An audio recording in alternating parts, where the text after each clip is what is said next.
anak itu kan proses berkembang. Mm-mm. Apalagi bahasa komunikasinya mungkin bisa jadi belum sempurna juga. Mm-mm. Nah, itu yang perlu diatasi dengan konfirmasi. Menurut pandangan saya pribadi, yang dikuatkan itu adalah kolaborasi komunikasi orang tua dengan sekolah. Gitu. Karena sekolah pasti butuh orang tua dan orang tua juga butuh Peran sekolah gitu. untuk mendidik anaknya. Gitu. Ya. Jadi kuncinya komunikasi. Iya.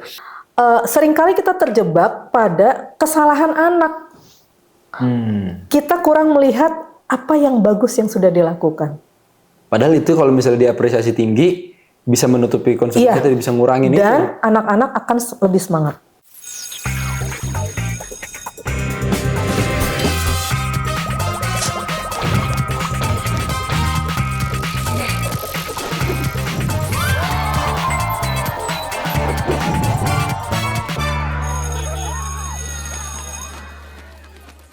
Assalamualaikum warahmatullahi wabarakatuh. Selamat datang kembali di Ruang BK Bicara Kebaikan bareng sama saya Valdo, dan di sebelah saya sudah ada Bu Maya. Tepuk tangan dong buat Bu Maya. Jadi Bu Maya ini merupakan guru sastra Indonesia, betul ya? Betul. Ya, yang mengempu di Cendekia Magnet School. Nah, tapi Bu, kalau kita bicara soal pembelajaran ya, cuman sebelum jauh ke sana nih ya, kita akan bagusnya itu kalau memulai perbincangan ini tuh dari dasar dulu nih Bu. Iya. Yaitu bicara soal akhlak. Kan dalam Islam juga dikatakan bahwa al-adabu fawqa ilmi Bu ya. Adab dulu ya, baru ilmu selanjutnya. Nah, di Cendekia Magnet School kita semua tahu bahwa sekolah ini punya 7 program keunggulan. Iya. Yang nantinya akan bertambah nih di tahun yang akan datang nih. Sekarang 7 program, yang mana program pertamanya itu merupakan adab dan akhlakul karimah. Ya. Ya kan, penerapan 5S, senyum, salam, sapa, sopan, dan santun di sini. Nah, Ibu sebagai guru sendiri, khusus guru bahasa Indonesia di sini ya, bagaimana Ibu mendefinisikan akhlakul karimah yang mungkin kita bisa amati bareng-bareng di sekolah? Iya. Sebelum saya menjawab, boleh nggak nanya Kang Valdo dulu nih? Boleh. Nah, kalau dari Kang Valdo sendiri gitu ya,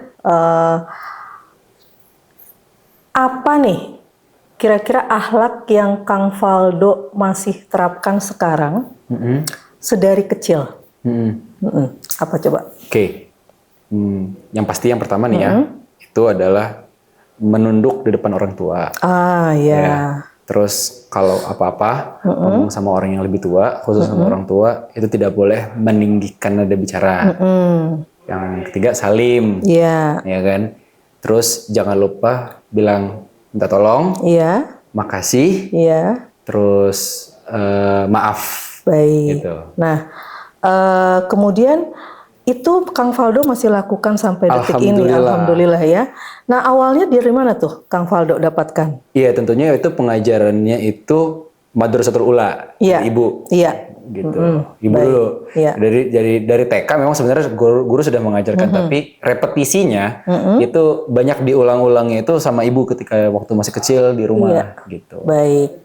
Nah, sebetulnya ini tadi untuk menanggapi ya pertanyaan akhlakul karimah gitu ya. Jadi pendidikan awal setiap anak itu kan sebetulnya di rumah, gitu ya.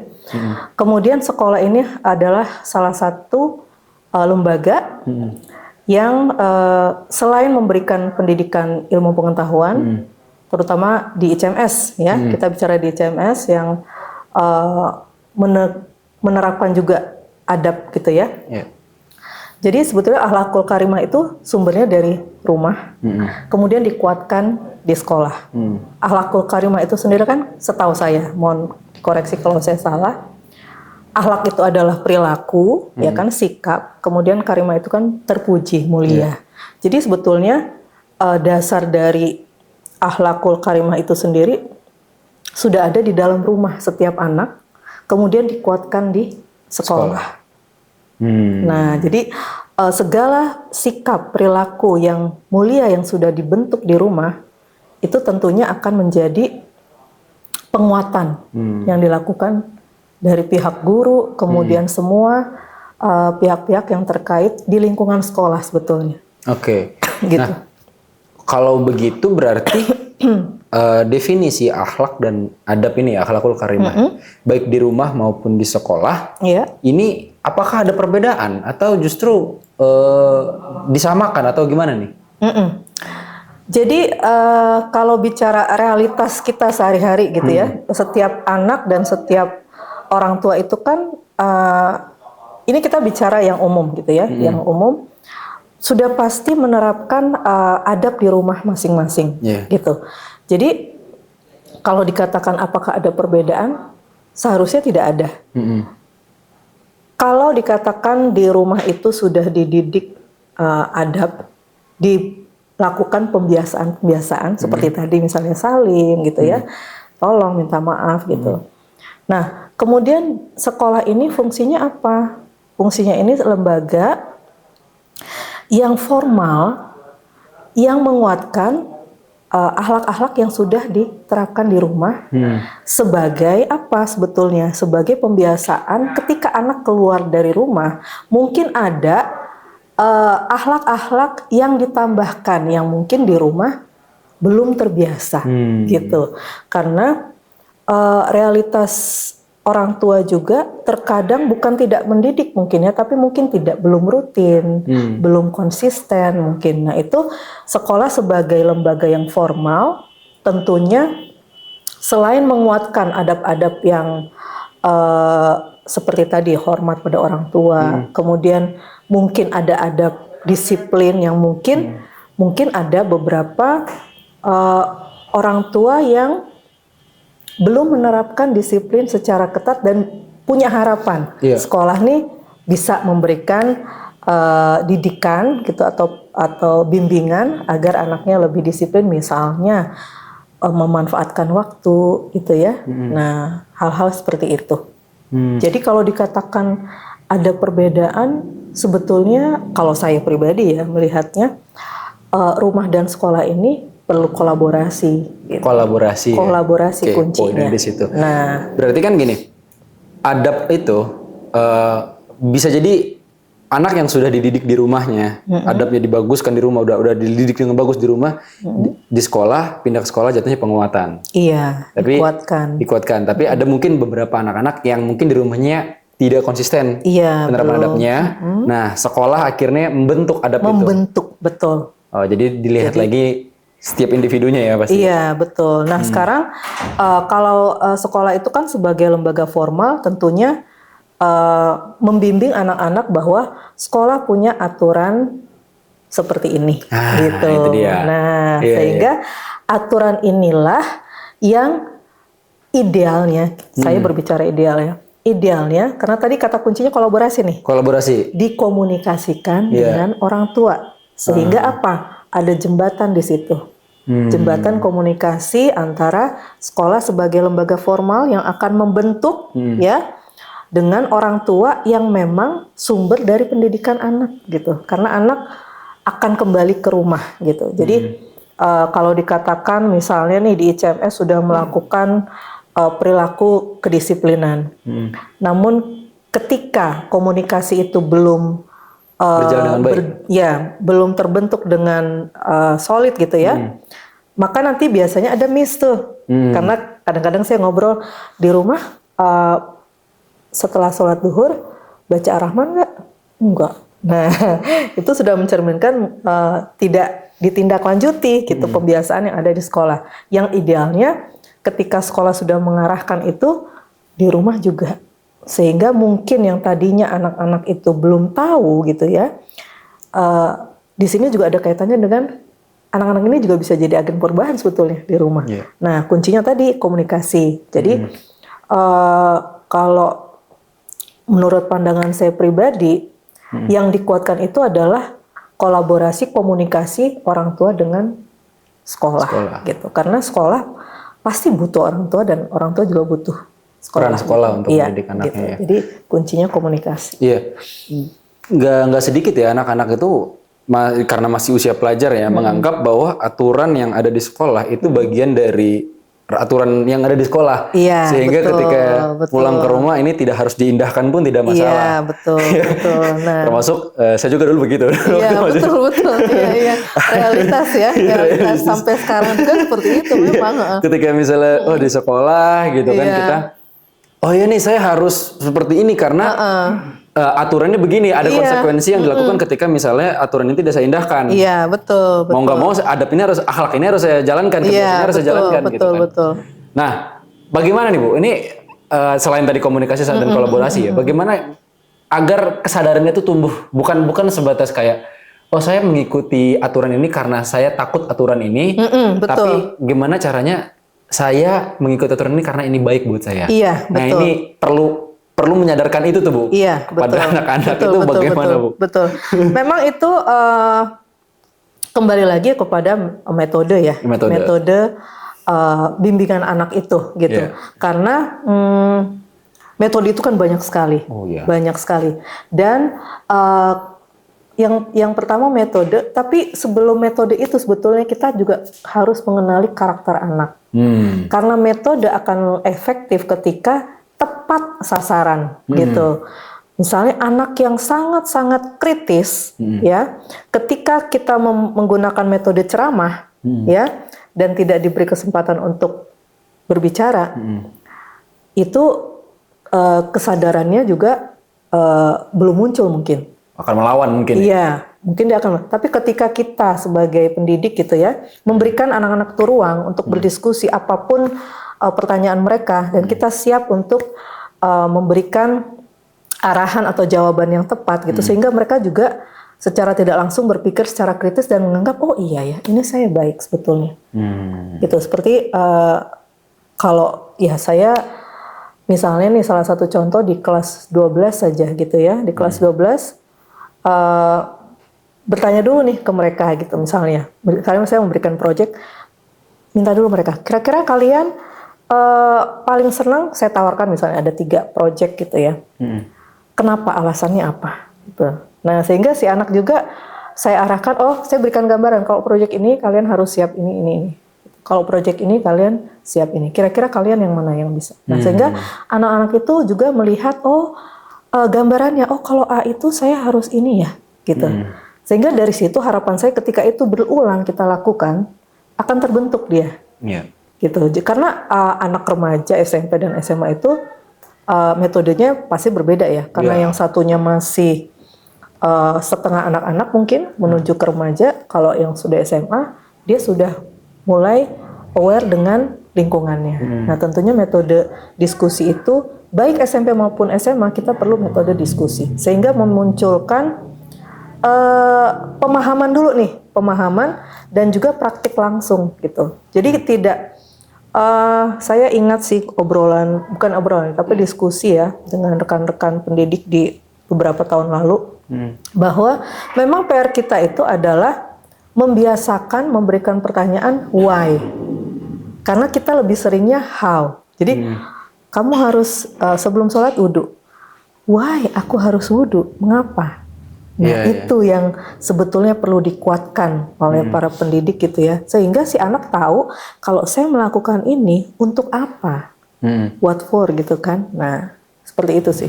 Jadi masuk secara tekstual dan kontekstual. Iya.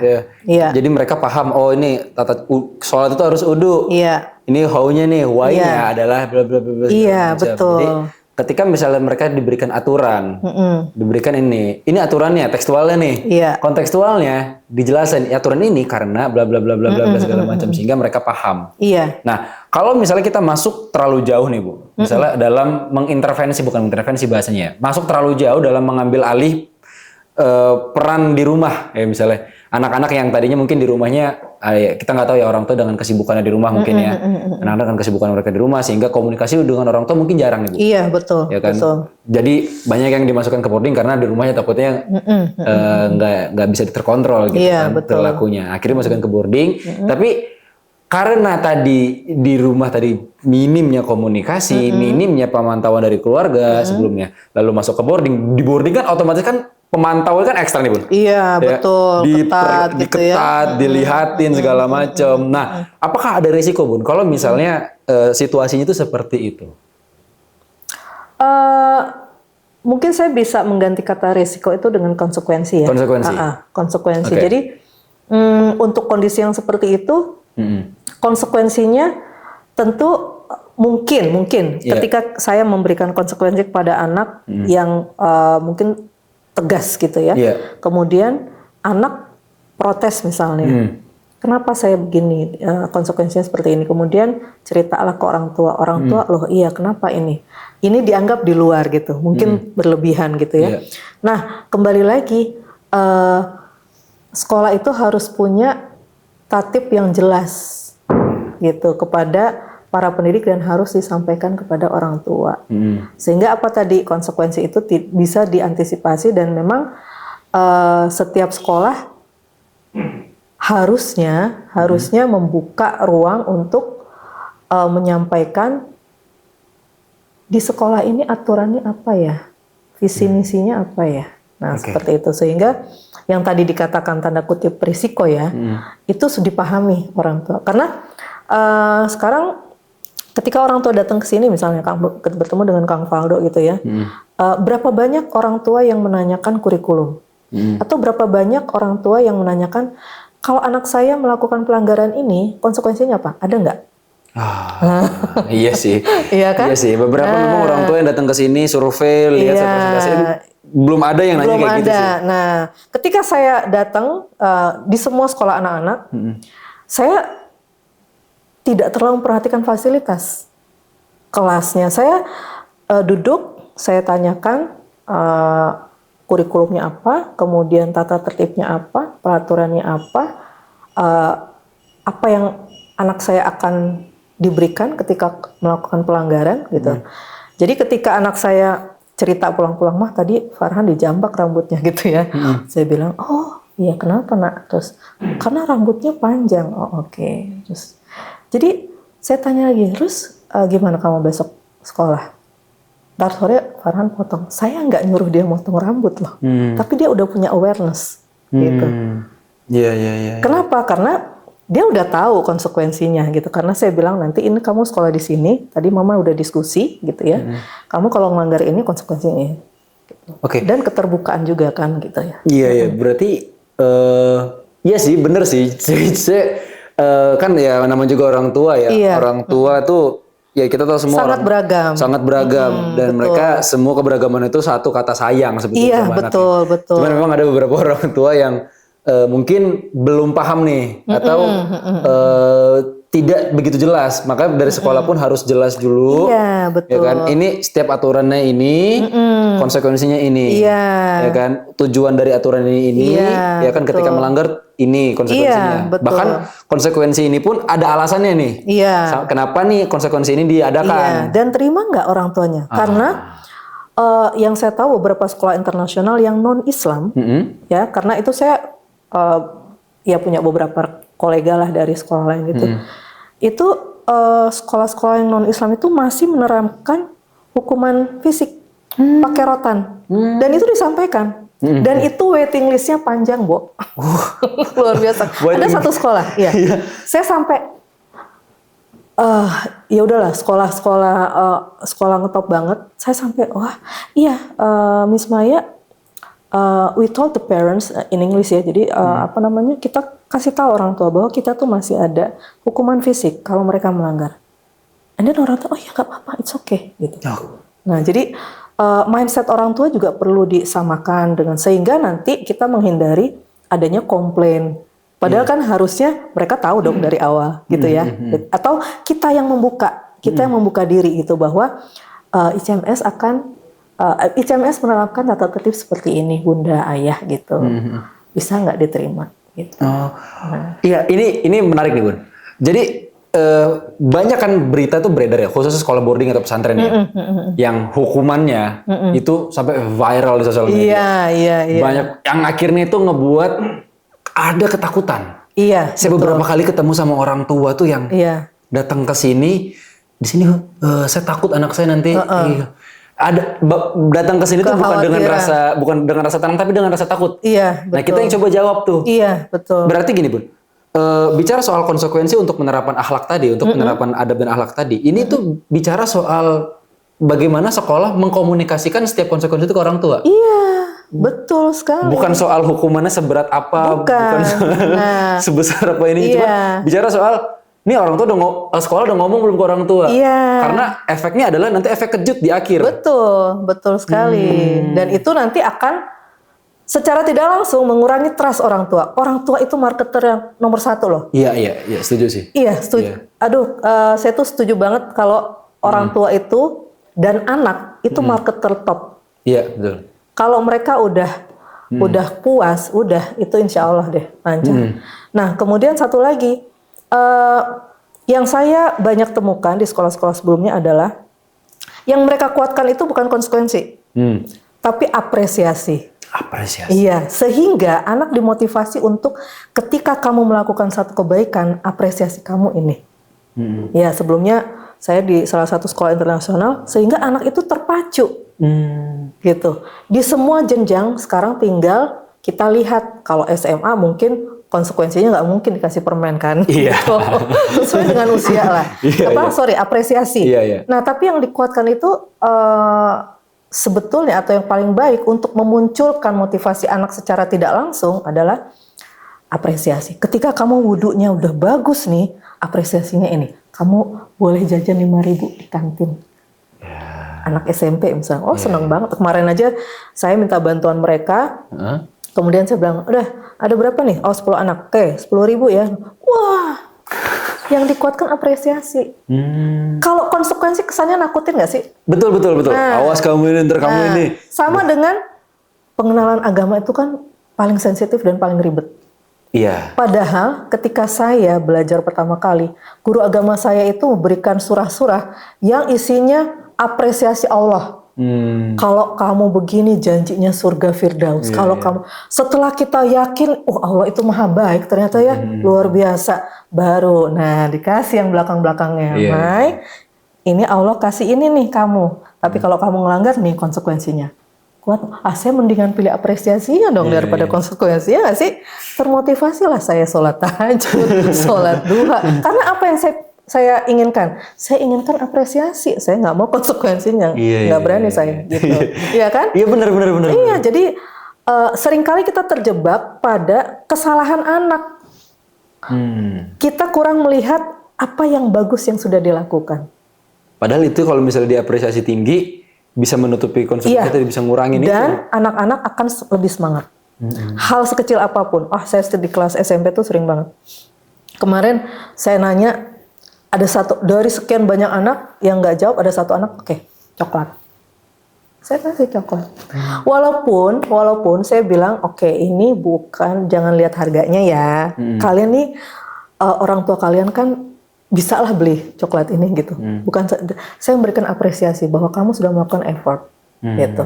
Konsekuensi saya belakangan. Makanya kata Allah, seberapa banyak pun dosa kamu datang bertobat, saya ini maha pengampun. Iya kan? Kesalahan kamu tuh hilang semua. Apalah kita manusia, apalagi seorang pendidik. Apresiasinya yang dikuatin. Sehingga si anak itu terpicu.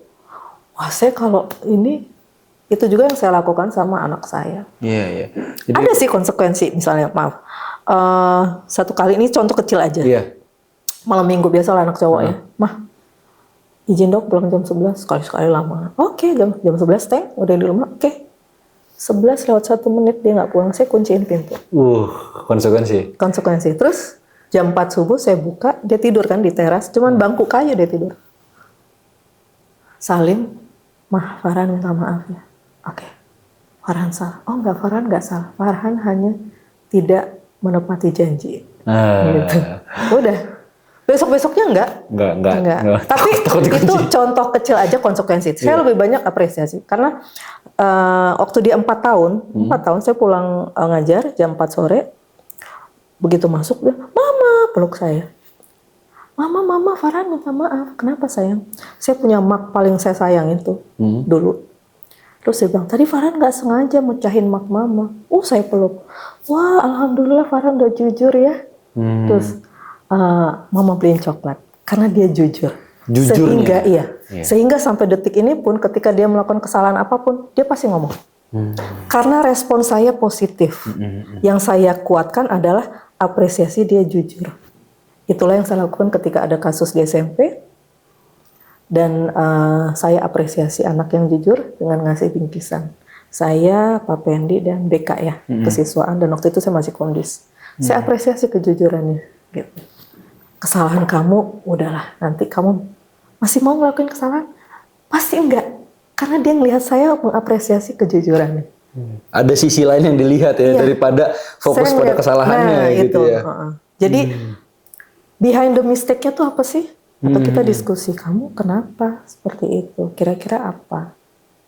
Jadi nggak fokus ke mistake-nya, tapi the reason. And then ketika dia jujur, apresiasi. Wah, luar biasa sih. Sederhana itu. Sederhana, tapi nggak banyak dan nggak yang sadar bisa menerapkan itu. Iya, dan itu akhirnya merembet ke yang lain, ke karakter-karakter lain. Ketika kita apresiasi hal yang kelihatannya sepele, tapi kita apresiasi dengan yang high, yang gede gitu ya. Sama lah kayak saya pernah tuh si Teteh di rumah, pulang-pulang dia nangis kan, bilang Bu, pulang-pulang dia ke rumah saya, terus udah gitu saya ngasih dia ada sejumlah uang lah, cukup besar gitu. Dia nangis dia bilang, kenapa? Terus karena tadi Bu, saya ini tinggal duit selembar-lembarnya 5.000. Saya dari pasar ada, pokoknya dia sedekahin lah 5.000. Dia nggak punya uang. Jadi begitu datang ke rumah saya ngasih berlipat-lipat. Bentuk apresiasi. Bentuk apresiasi Allah kan, luar biasa. Dia nggak punya uang, tapi dia masih mau ngasih. Itu Allah ngasihnya, makanya dia nangis begitu saya ngasih sejumlah uang besar, nangis dia. Ya Allah, iya, itu Allah menggerakkan saya memberikan. Nah, saya kalau ingat itu sama anak-anak juga begitu. Sekecil apapun gitu ya, saya apresiasi. Gaya parenting yang jarang sih ya, maksudnya nggak bisa diterapkan nggak banyak orang tua yang bisa menerapkan seperti itu karena termasuk beberapa orang tua di daerah saya pun gitu ya, karena kita tinggal di daerah gitu kan, ya banyak yang kayak gitu, yang anaknya mecahin pas bunga tadi misalnya, mecahin mecahin apa gitu kan, mecahin kaca udah langsung tuh ikat pinggang. Kalau zaman saya tuh termasuk yang Tupperware hilang nih Bu. Itu ikat pinggang sama kabel putih udah melayang ya. Nah akhirnya jadinya kita takut ujungnya ujungnya akhirnya jadi takut. Tapi benar juga sih, anak-anak itu kan tadinya kan kayak misalnya saya melakukan kesalahan. Saya misalnya sebagai anak saya melakukan kesalahan. Orang tua saya fokusnya pada kesalahan misalnya gitu kan. Maka yang saya perbaiki adalah bukan yang perbaiki. Akhirnya yang fokus pada diri saya itu saya takut nih. Saya fokus pada takut melakukan kesalahan lagi karena takut diberi sanksi yang termasuk itu. Anak-anak yang tadi Bu bilang, anak-anak di sini gitu kan. Mereka yang tadinya melakukan kesalahan, terus mereka udah mau jujur, tapi malah diapresiasi. Nah, berarti kan ini kayak ada plot twist gitu. Mereka datang itu udah takut ini tuh jujur pasti kena marah ini. Taunya pas udah jujur nggak dimarahin. Justru di situ malah letaknya, nggak mungkin sih ini kayak gini lagi. Dari situ malah kesadaran itu muncul dengan tumbuh, karena respon kita sebagai orang tua positif gitu, dan memunculkan mereka juga rasa percaya diri kan. Saya bisa ya baik ya gitu. Anak itu kalau melakukan, bukan dibilang baik ya, melakukan sesuatu yang baik itu kan kayak gak percaya. Kemudian kita puji gitu, kamu luar biasa loh. Mereka nggak nyangka di situ. Nah bicara soal itu tadi Bu, pembentukan akhlak tadi ya. Tapi kan tadi kan di awal kan kita sempat bilang bahwa ini tuh tidak bisa hanya jadi peran sekolah aja. Nah, tapi bagaimana kalau misalnya kan harusnya kan kolaborasi nih ya antara di rumah dan di sekolah. Tapi bagaimana dengan orang tua yang ya udahlah saya serahkan semuanya ke sekolah, anak sudah terlalu nakal nih, udah terlalu bader banget ini anaknya, udah susah banget diatur dah kayak gitu. Nah ini menyerahkan sepenuhnya sama sekolah. Padahal di rumah juga perlu nanti ketika misalnya kan kayak sekarang kita syuting nih lagi perpulangan ya. Ini di rumah tuh juga harus orang tua juga harus menerapkan apa yang sekolah menjalankan. Gitu. Tapi kalau yang tidak seperti itu gimana tuh? Saya sangat yakin dengan hasil ya. Hasil juga kan ditentukan dari proses yang kita lakukan. Jadi sepanjang proses yang kita lakukan, ketika memang ada kolaborasi yang kuat, kalau ekspektasinya 100, insya Allah 90 lah. Tapi ketika kondisinya seperti itu, hanya sekolah yang menerapkan gitu, maka mungkin ekspektasinya 100, 50 aja udah bagus. Gitu. Jadi kalau saya melihatnya dari konsekuensi hasilnya, hasilnya pasti tidak optimal. Makanya di sekolah-sekolah sebelumnya yang memang orang tuanya sangat kolaboratif, sangat kooperatif, ketika saya tanyakan, Ibu ekspektasinya apa? A, B, C, D. Oke, baik. Bisa kita jalankan program sama-sama? Oh iya, dari Bu Maya apa nih? Dari Miss Maya, what is the program for us? Gitu. What do we need to do? Apa yang harus kita lakukan di rumah? Nah itu, saya bertemu dengan beberapa orang tua di sekolah-sekolah sebelumnya yang memang punya mindsetnya seperti itu. Tapi membentuk mindset orang tua juga sebetulnya ada sesi parenting yang bisa diadakan oleh sekolah. Karena ada 3 party, ada 3 pihak yang terlibatkan dalam pembentukan karakter anak selain ilmu pengetahuan tentunya. Sekolah, kemudian orang tua dan anak. Ini 3 parti ini berkelindan ya, kalau kata berkelindan itu ya berkaitan erat. Kalau hanya salah satu yang jalan, timpang nggak sih? Timpang pasti, ya kan? Makanya ketika orang tua memberikan ekspektasi yang tinggi, tapi kolaborasinya rendah, maka sekolah bisa dengan tegas mengatakan, kalau saya gitu, maka hasilnya tidak optimal Bapak Ibu. Kenapa? Kita punya program seperti ini, dilaksanakan nggak di rumah? Nah, kuncinya satu lagi, keterbukaan aja gitu. Sekolah sebagai lembaga yang formal punya hak kok untuk memberikan juga edukasi kepada orang tua. Makanya kalau di sekolah-sekolah sebelumnya itu sesi parenting itu dikuatkan supaya sekolah ini punya misi, visi, punya target juga. Dalam waktu 1 semester, anak itu sudah menunjukkan, bukan paham, menunjukkan perilaku yang berubah.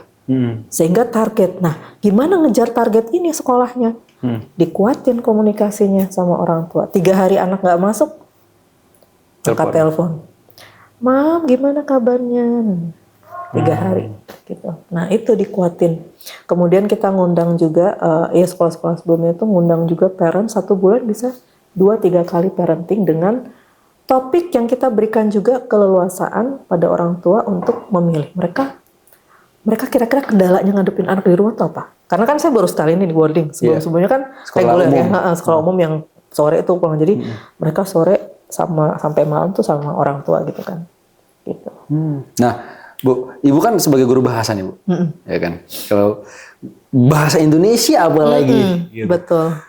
Apakah ada pengaruh yang signifikan Bu dari segi bahasa untuk mendidik? Kan mendidik itu kan bukan cuma sekedar kita memberikan contoh aja nih secara perilaku, tapi tata bahasa.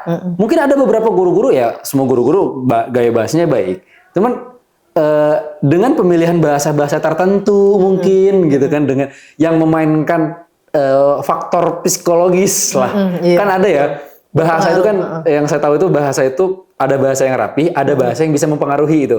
Nah bahasa yang rapi itu ya udah bahasa yang formal, tertata, khusus. Tapi ada bahasa yang bisa mempengaruhi. Iya. Benar. Mungkin tidak terlalu terstruktur, tapi bahasanya itu bisa memberikan persuasif yang benar-benar, wah iya nih saya ngerasa, wah gitu. Apakah ada peran itu? Sangat. Saya sebagai terutama di bahasa ya. Jadi saya terbentuk untuk selalu, ini dari dulu sih, dari keluarga juga gitu. Jadi dari keluarga, bagaimana saya mendidik anak saya itu juga dulu ayah saya kan TNI. Kelihatannya militer gitu ya, tapi super lembut, tapi super tegas at the same time. Jadi lembut tapi tegas. Jadi ketika saya salah, saya dipeluk, dipangku, diajak ngobrol gitu. Itu juga yang saya lakukan sama anak saya dan juga anak-anak sini sama aja. Kenapa saya bilang bahasa itu sangat? Kadang yang terlupakan oleh rekan-rekan pendidik lain itu ketika mengingatkan anak gitu ya. menggunakan kata jangan. Padahal kenapa kita nggak bilang positifnya? Contoh, jangan lari. Yang dilakukan anak itu kata yang terakhir. Itu saya pelajari juga. Kecenderungan otak kita mengingat kata yang terakhir. Jangan lari, dia lari. Tapi ketika kita jalan, please walk. Itu dulu saya dapatkan dari sekolah-sekolah sebelumnya ketika saya juga workshop ya. Jadi saya pikir, oh iya, cara saya didik anak saya sudah benar nih. Karena gunakan kata-kata yang positif.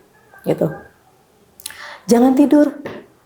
Ayo bangun. Arif, cuci muka yuk sayang yuk. Oh, gitu. Oh iya, jadi ketika dia ngantuk, otomatis tuh, Bu Maya izin dong cuci muka. Gitu. Dengan apa nada yang lembut, karena orang lagi ngantuk dibentak kan pasti deg-degan atau gimana ya. Kalau gini gimana Bu misalnya nih, ada anak nakal nih. Misalnya sambil dia dimanjat-manjat pohon kelapa. Orang tuh, ayo terus, ayo terus. Tunggu jatuh baru rasa nih, misalnya kayak gitu. Iya, itu udah saking keselnya mungkin ya. Terus aja. Terus. Iya, akhirnya anak kadang ada loh anak yang tipe-tipe ya udah ngomong terus ya terusin aja kan gitu ya. Ada yang sadar tuh. Ada yang sadar, ada yang wah marah nih gitu ya.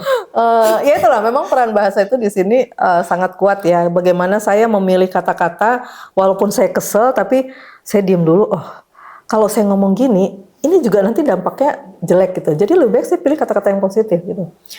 Kalian tuh pinter loh. Lebih pinter lagi kalau kalian bisa memanage waktu dengan lebih baik. Gitu nah, ya? Iya gitu. Sehingga anak tuh termotivasi, iya ya. Saya tuh pinter loh, gitu. Kalian tuh hebat loh. Saya selalu bilang ya, dari dulu ya, dari pertama kali jadi pendidik, saya selalu bilang, karena saya memang senengnya BMW sama Mercedes, which is itu Jerman ya, produk Jerman. Jadi saya selalu bilang, kalian kalau kendaraan itu kalian tuh Mercedes semua, BMW semua. Tapi orang mau lihat kecanggihan BMW itu, gimana caranya? Mestinya dinyalain kan? Baru tuh kelihatan. Nah, kalian mesti, ini belum dinyalain gitu. Kalau udah nyalainnya gimana? Dari diri sendiri. Nah, ayo. Kayak gitu. Jadi, menggunakan kata-kata yang positif. Makanya waktu ada kegiatan di sini, waktu itu guru BK ya saya anjurkan. Nanya sih saya minta saran gini. Wah ini diganti nih kan, jangan ini, jangan, hilangkan kata jangannya, hilangkan kata tidak. Bicara yang baik dengan teman. Nah yang diingat itu loh baik, gitu. Itu memang menghipnotis kata-kata itu. Jadi ketika ada kata jangan dan tidak, justru yang di belakang yang dilakuin, gitu. Parenting orang tua Gen Z juga berarti keliru juga yang no, Michelle, Nggak gitu. Nggak gitu. Nggak boleh ya? Nggak. Saya ya di rumah ya sama anak saya tuh saya kadang spontan gitu ya. Maaf, mama maksudnya nggak gitu. Gini Farhan. Mengklarifikasi langsung. Iya, klarifikasi. Gitu ya? Iya, gitu. Sehingga anak saya juga memang sangat kritis. Dan saya juga pengen anak-anak saya itu kalian bertanya tuh boleh loh, gitu. Hanya caranya. Sehingga ya 1-2 anak mulai termotivasi bertanya, gitu. Nah itu saya bentuk dari setahun yang lalu ya, 4 November saya masuk ke sini dan itu sudah mulai terlihat gitu. Dan satu kebahagiaan sih buat saya, sehingga mereka punya motivasi untuk berani bertanya. Dan ketika satu sesi di kelas 9, nah itu saya minta mereka membuat pertanyaan yang berkaitan dengan sholat. Di situ kebuka, makanya tadi saya bilang, coba tanya menggunakan kata mengapa berkaitan dengan sholat. Waduh itu pertanyaannya kritis-kritis. Mengapa ada perintah wudhu? Mengapa harus wudhu? Boleh nggak sih sholat itu tanpa wudhu? Hal-hal yang basic. Yang saya tanya, ini kalian sudah nanya belum ke guru, ke ustadz-ustadz? Saya bilang ini pertanyaan keren-keren banget. Dan yang sanggup menjawab tuh ustadz. Saya bilang kalau Bu Maya jawab salah ya nanti. Aduh tanggung jawabnya berat gitu. Tapi saya sampai simpen. Saya sampai simpen itu dokumen saya gitu ya. Sebagai pengingat saya bahwa anak-anak ICMS itu luar biasa. Makanya saya selalu bilang kalian itu the best. Kalian itu the best people in ICMS. Karena beberapa dari mereka saya dapat informasi orang tuanya yang ekspektasinya tinggi, dan ada yang bilang, kemarin saya baru ngobrol, kalau orang tua punya ekspektasi tinggi, kamu kok anggap itu sebagai tekanan? Kenapa ya? Kamu tertekan ya? Komunikasi, Terus? komunikasi. Dapat akhirnya. Oh Gitu ya Bu Maya ya? Iya. Itu bukan tekanan, saya jelasin. dan sebagai akhirnya In discussion. Iya, Dengan iya, diskusi. Jadi anak SMA itu kan seneng kalau dia diskusi ya. Iya, Gitu. Dan mereka lagi harapan saya dengan diskusi itu saya memasukkan reason-reason, argumentasi-argumentasi yang membuat mereka lebih tahu nih saya sholat tuh karena ini loh. Saya sampai yang paling ekstrem saya bilang, kamu boleh nggak sih nggak sholat? Boleh. Tapi siap nggak dengan konsekuensinya? Iya. Oh iya. Konsekuensinya apa? Ada nggak sih satu manusia yang kuat dengan api neraka? Wah, nggak ada pasti. Nah, konsekuensinya itu. Kamu kuat nggak kalau kamu nggak sholat? Iya. Iya, oke, baik, luar biasa. Nah, Bu, bicara soal kolaborasi lagi kita tekankan di sini pembahasan kita tuh lebih kepada kolaborasi antara orang tua dan guru nih ya. Kira-kira nih Bu, modal apa aja atau poin-poinnya apa aja nih Bu, yang harus dimiliki oleh baik pihak sekolah maupun orang tua dalam berkolaborasi yang menciptakan ya anak yang punya karakter yang bagus, akhlakul karimah tadi. Iya. Itu kan ada satu tujuan yang sama ya sebetulnya orang tua dengan sekolah tuh tujuannya pasti sama kan? Iya. Membentuk anak itu cerdas, pintar, kemudian berperilaku terpuji, itu pasti kan. Nah, kalau tujuannya sudah sama, kita perbaiki dari basicnya tadi, komunikasi. Itu yang pertama. Modal pertama adalah komunikasinya. Komunikasinya harus terbuka, harus terbuka. Sekolah harus terbuka, orang tua terbuka. Terbukanya mungkin dalam konteks yang berbeda. Mungkin ada hal-hal yang privasi bisa menghubungi BK. Tapi secara general aturan-aturan di sekolah itu orang tua harus tahu. Iya, karena ada sebagian juga yang kayak gini kan Bu, yang anaknya di rumah disuruh sholat jamaah enggak, disuruh kok Bu, tapi tetap nggak mau, misalnya gitu. Ntar, nih orang tua nyuruhnya kayak gimana nih? Iya. Ya kan? Itu berarti kan perlu apa namanya diskusi yang lebih dalam ya, gitu. Nah, jadi memang kompleks kalau kita sudah melihat di lapangan bagaimana orang tua dengan sekolah gitu ya, kayak misalnya anak cerita ke orang tua gitu kan, ceritanya nggak lengkap, kemudian orang tua salah paham, siapa yang salah? Guru pasti kan. Nah, akhirnya kan perlu juga komunikasi gitu, komunikasi dan juga mungkin di sini perlu kita berikan juga pemahaman bahwa anak itu kan proses berkembang, apalagi bahasa komunikasinya mungkin bisa jadi belum sempurna juga.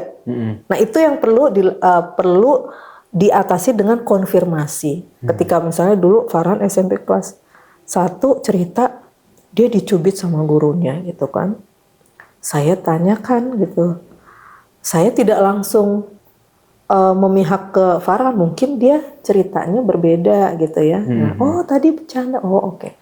Tadi bercanda ya Farhan? Iya bercanda, oke. Selesai. Akhirnya dia mengerti. Iya. Sebenarnya simple ya. Sederhana banget. Cuman kadang-kadang orang tua ini yang terlalu berlebihan dalam responnya. Merespon. Karena ya umumnya mungkin langsung emosi. Iya, gitu. kaget. Ada efek kejut tadi. Lo kok bisa? Gitu. Dan itu sangat normal. Saya pun mengalami itu. Jadi pulang, Farhan ngomong, "Mah tadi aku dicubit."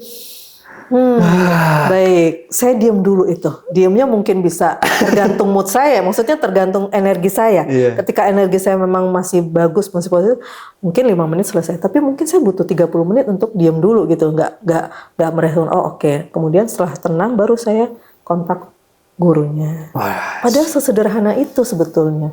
Tapi penerapannya lumayan sulit sih. Lumayan sulit. Spontanitas uhui itu tuh yang kadang-kadang makanya dulu saya pernah pernah dapat workshop. Wah, udah banyak lah workshop itu, termasuk yang workshop meditasi in 3 minutes kan. Meditasi in 3 minutes itu yang kita begitu ada sesuatu yang apapun itu yang mengejutkan, tarik napas betul. Hitung 5 detik, 5, 4 kan. Alright, oke. Stay cool. Kita kan sebetulnya udah ada ya zikir. Innalillahi wa inna ilaihi raji'un. Astagfirullahaladzim. Islam itu is perfect man, iya kan? Jadi Saya tuh di sekolah-sekolah yang internasional non-Islam itu semua mereka tuh ngajarin sebetulnya ajaran Islam. Iya, iya. Right? Gitu. Nah, Bu, terakhir nih, Bu. Di era sosial media saat ini, Bu.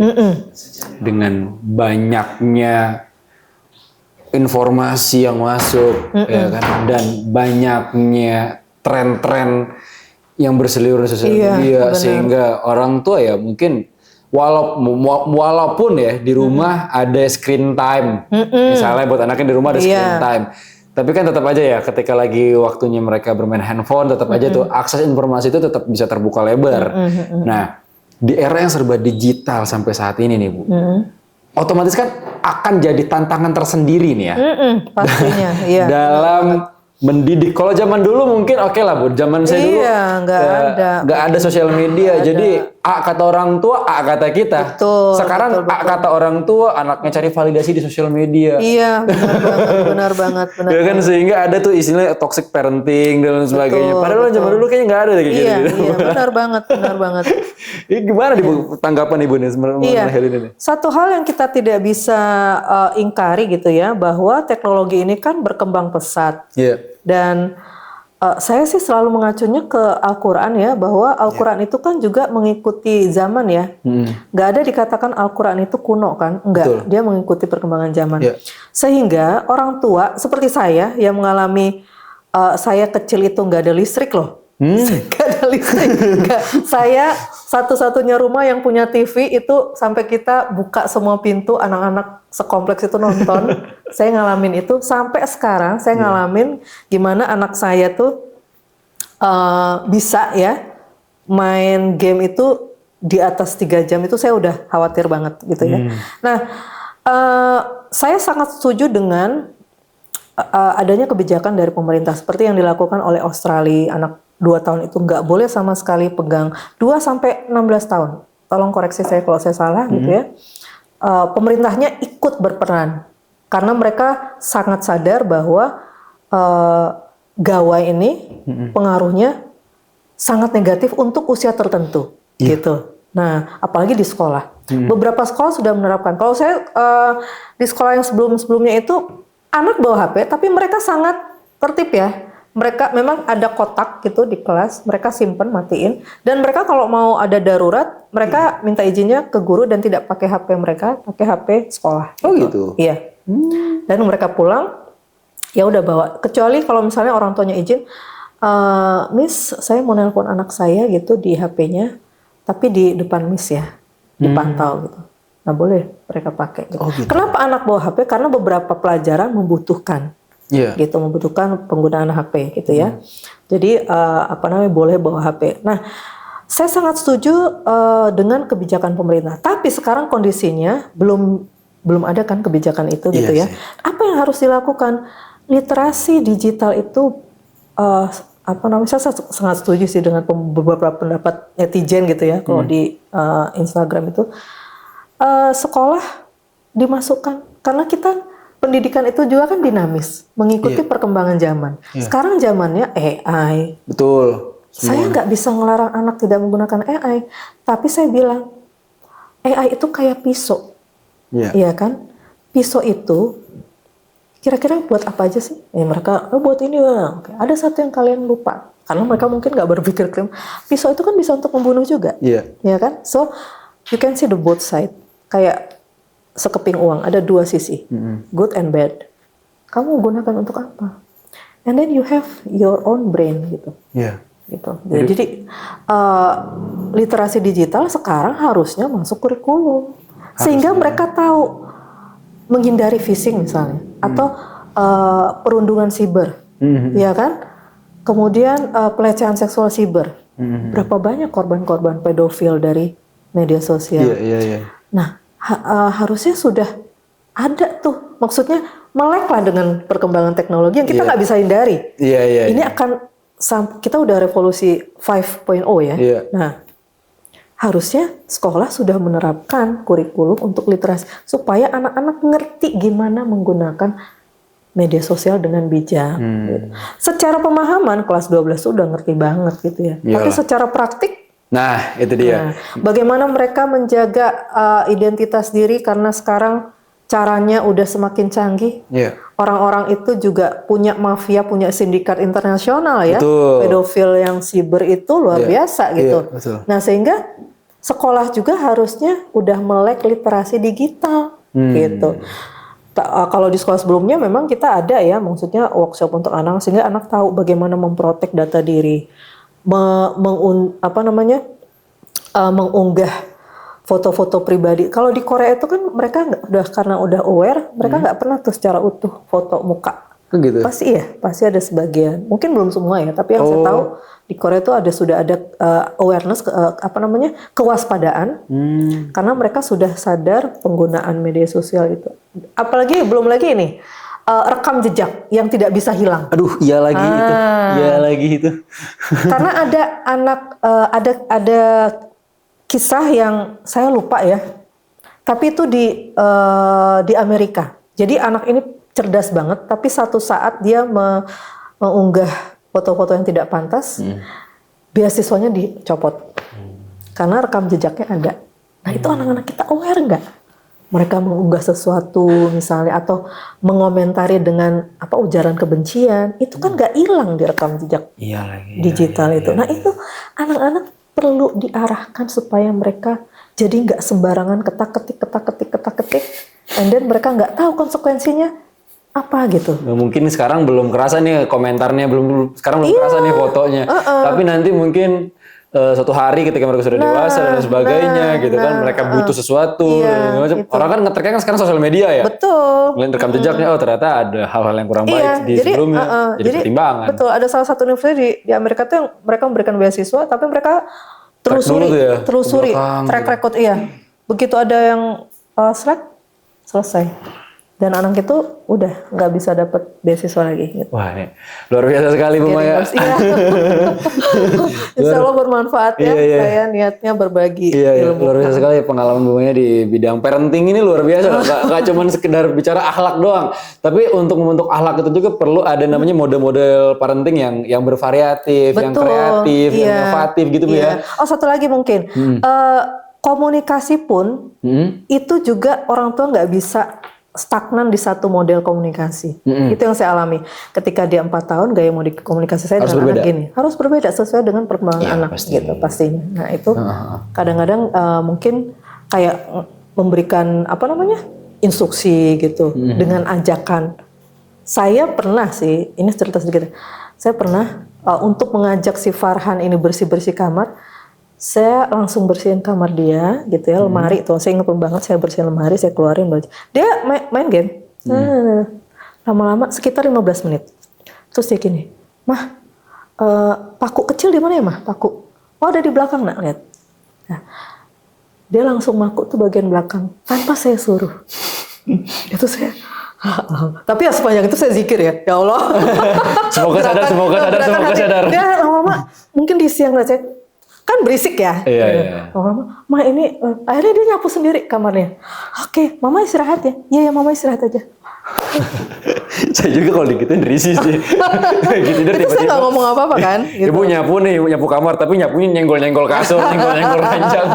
Cegak. Emang ngebangunin namanya ini mah. Oke, dia bangun gitu. Iya. Artinya dengan cara itu saya nggak perlu ngomel-ngomel.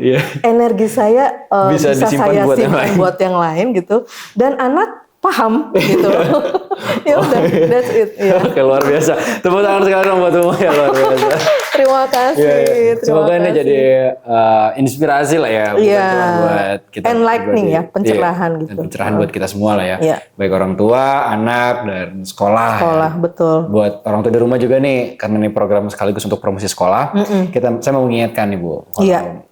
Insya Allah di Insan Cedik Magnet School ya, kita punya guru-guru yang hebat-hebat seperti Bu Maya ini. Waduh. Ini bukan cuma Bu Maya doang yang seperti ini. Semua guru-guru itu seperti Bu Maya. Semua pendidik hebat gitu. Dengan karakter masing-masing.